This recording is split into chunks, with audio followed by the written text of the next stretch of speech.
پروا مکن عزیزی من کین دل برای توست پروا مکن عزیزی من کین دل برای توست گویم گرچه ناسزا تنها سزای توست گویم گرچه ناسزا تنها سزای توست در کوچه های تنگ تو را یاد می کنم هر جا که پای می توست پروا مکن عزیزی من کین دل برای توست پروا مکن عزیزی من کین دل برای توست من با کمال عاقلی دیوانه‌ای تویم هوشیاری و جنونی من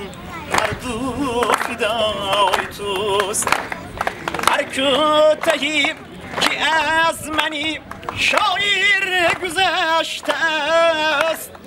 القای چشم ساده و حدی رسای توست پروا مکن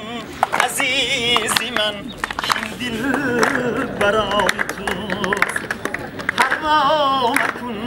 عزیزی من کین دل برای توست